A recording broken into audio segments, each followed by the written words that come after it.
Hello, I'm Ray Christian with Pensarz Media, home to situational golf. I'm here today with Kent Chase, one of the best golf instructors in the business. He's been teaching for over 30 years, has some great students, and we're here today to interview Kent, talk to him about his past, and maybe filming him in the future. So Kent, it's a pleasure to have you here today. Thank you, Ray. I appreciate it. It's a pleasure for me to be here as well. So Kent, you had a good career on tour for a while. You got to play with a lot of the best in the world. You got to see the world. I know that there's a great story when you came back to Phoenix. You were playing at the Phoenix Country Club. Could you tell me that story? Yeah, that's a crazy story. I have to go all the way to high school to start this story, but I went to Coronado High School, as I already said earlier, my brother was older, so he had a driver's license and had a car. I was a freshman, and he drove us to the first Coronado High School football game. And so we're sitting in the bleachers, and I said to my brother, "My gosh, check out that cheerleader down there. That's the girl I want to marry." He goes, "Oh yeah, good luck ever meeting her." I go, "But look at her, she's totally hot, wow." So I'm like all excited about this girl. So we went to every football game, and I'm just liking her, man. I just can't get my eyes off her instead of the game. I mean, she's gorgeous, just a beauty queen, everything I could ever imagine. So anyway, I didn't meet her that year, but next year, sophomore year, day one, period number 2, typing. And so I go to typing class, and I walk in the door, and the first hour had let us out early so we could find our room, so I was early to the typing class, and there was one girl sitting in the front row, that'd be her, and there was several guys in the back, like guys tend to go to the back. I thought, dang, I could go sit by her. I was afraid. I was really afraid to go sit by this amazing looking person. Joanne Martinez was her name. And I'm like, oh my gosh. And then there was a problem. People started coming in the door, and other students. I thought, do I take high risk here, or do I go sit in the back with the guys? I don't know what came over me, but I went and sat right by her. So you didn't lay up? Nope, didn't lay up. I went for it. I went for it, and I'll tell you what, we didn't say a word to one another that first week. But by the second week, I was good at typing, and she was not good. So all of a sudden I'm helping her with her typing and all that. And pretty soon we got along great. Pretty soon we're out playing racquetball and all kinds of fun things. It was just awesome. And I'm with her.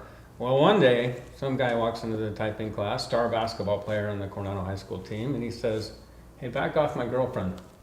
I go, what do you mean back off? Back off. And I'm not doing anything. Well, then, you've been hanging with her. I go, we play racquetball and stuff, but we're just friends, you know? Back off. I said, okay. And I did. I was afraid, and I didn't know what Joanne was thinking, so it seemed like she was supporting him. Apparently they've been dating for a long time. So that was that. So we were just hallway friends. Hi, how are you? You know, like that. That was it. I graduated, went to Florida, or went to Scottsdale, then Florida, and all that. She did her thing. She became a dental hygienist, all that. I'm playing all over the place, and eventually I'm over in Asia, and eventually I'm back at home, and eventually I'm competing in the Phoenix Open. And so I'm on the putting green. Jack Nicklaus, Asayo Aoki, and Greg Norman are all on the putting green at Phoenix Country Club, and I was almost afraid to go out there and putt with them, but I'm a competitor too, so I had a right to it, but there's so many spectators and stuff, so I thought, I guess I just got to go out here and putt with those guys and Sure. do my thing. So I go to my caddy. Oh my gosh, this is unbelievable.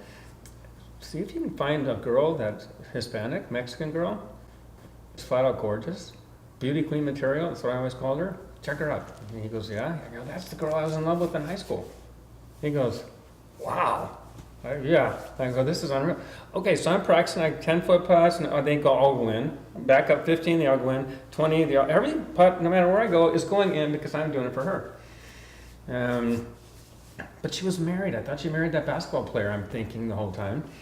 And so I go to the first tee and just rip it down the left side into the trees. And there she is, waiting for me by my ball, spectating me. I'm like, wow. are you kidding me? Joanne, what are you doing here? She said, I came to watch you. Well, how'd you know I was here? Because there was a story about you in the newspaper that you're back in the States and all that. And I knew who you were paired with. I knew your tee time, so I came to watch. Interesting. I go, my gosh. So she was with me all 18 holes, and we hit it. We spent the rest of that evening together, and yeah, didn't take long to get married and have 2 kids and lived happily ever after. But unfortunately, my wife died of breast cancer 3 years ago. Oh no. What a great woman. My best supporter in life, 21 years in a row of a fantastic marriage.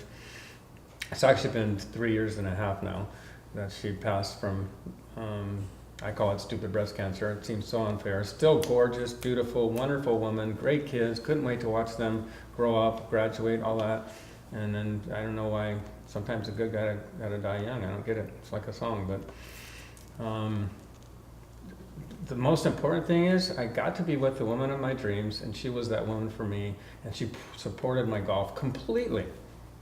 And you had the support, and I'm sure that carries over to your teaching with the parents, with the teaching, and Totally. and Yeah. That's quite a story, Ken. It's kind of gut wrenching, but It is but you sure learn about support and what it takes. Yeah. The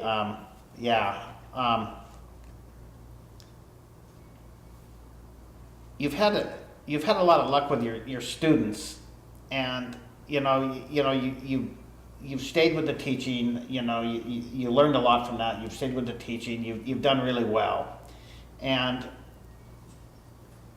because you're on the tour and played at a higher level, I think that it gives you a huge advantage with kids about what's realistic and what isn't, what you really have to do to make it.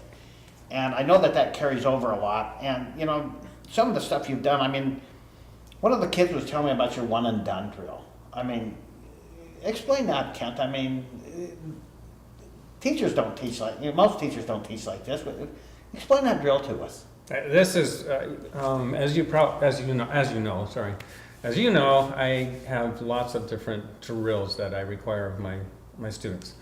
And a lot of them are designed in a particular manner for particular people, depending upon their age group and whatever. So the drill I'm going to tell you is for a fairly high level golfer with great aspirations to get a scholarship or play golf for a living or something like that. And it's a one and done drill. And there's an objective that's set forth, and the student has to perform the objective. In this one and done drill that I like, it's a circle around a hole, and you create the circle. It's at 90 inch diameter, and we're going to have a lot of difficult golf shots all around the green.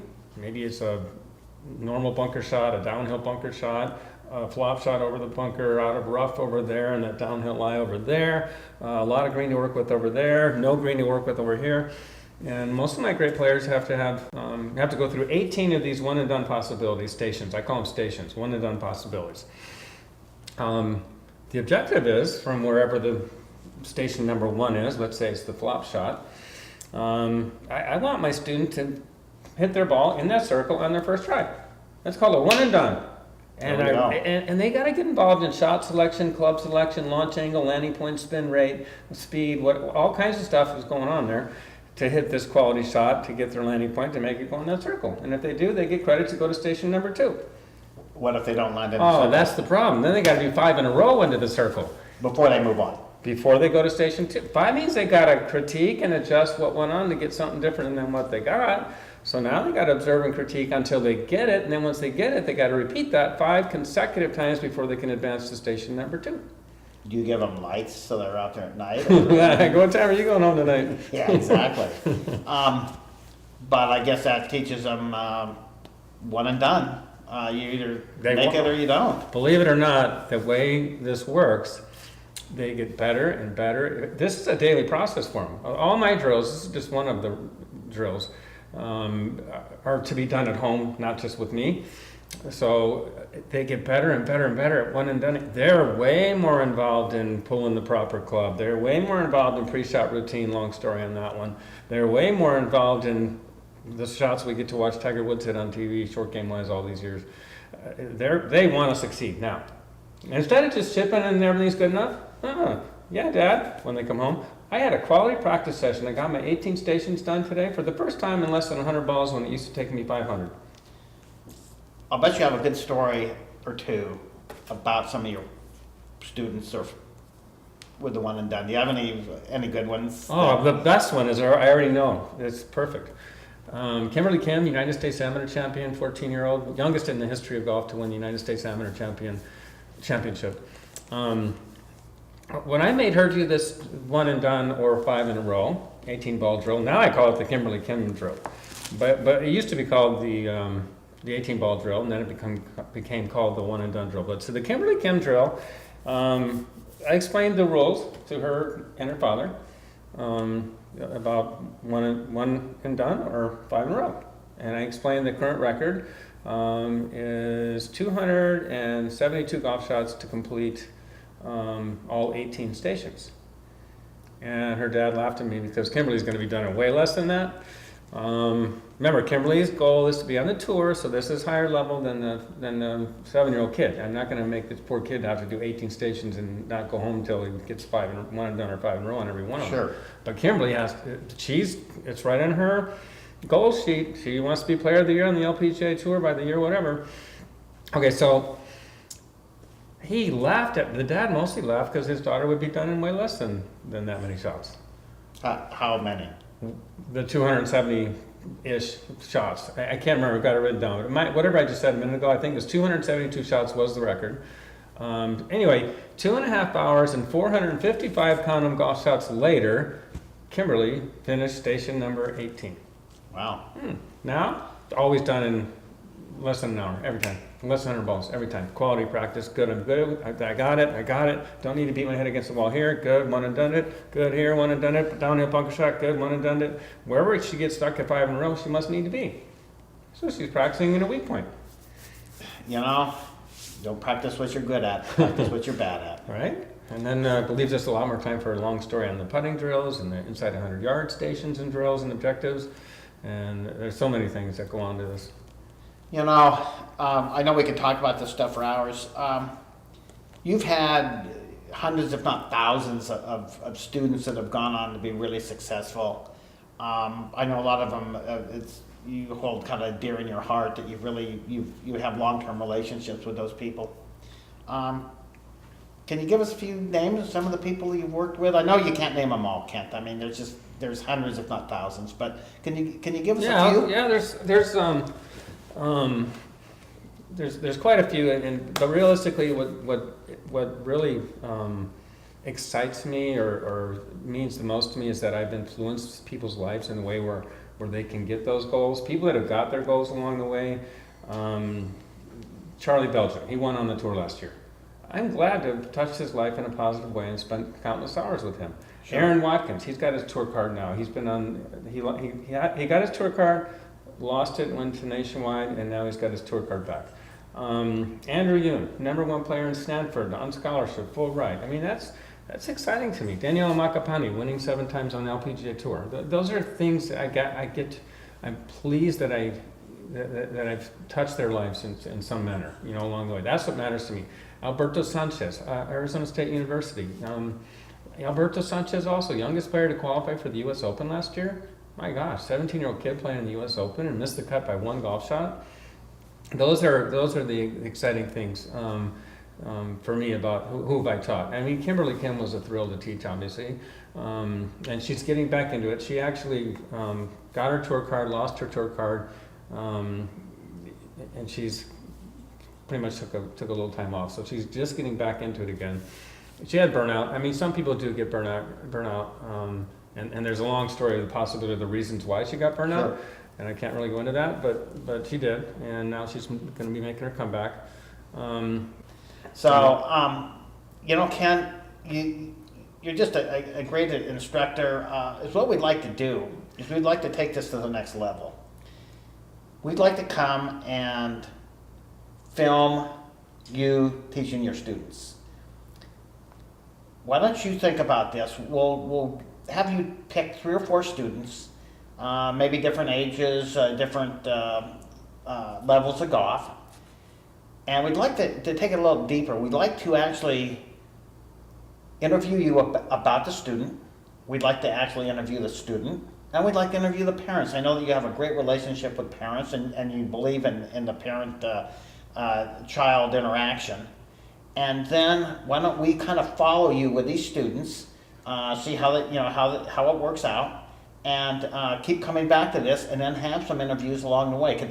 Can we do that? Oh, I think it'd be great. I actually think, I'm just thinking to myself right now, I'm thinking of several players in different age groups that would actually love to be under the pressure of the cameras. I like that too. While I'm making them produce whatever I'm making them produce, the parents in most cases would love this too, and I can think of a lot of great ideas on that. Well, and I'm thinking too that this would be a real eye-opening experience for a lot of other parents of their children golfers. This could be really invaluable for them to see a really good program and the interaction it takes. So let's plan on that. We sure appreciate you coming out today, Ken. Great, thank you. This has been really fun, really Appreciate insightful, some great stories. And I know that it's going to be really interesting for our viewers. So thanks a lot, and we'll see you on the videos. I can't wait. All right. Thank you too, Ray.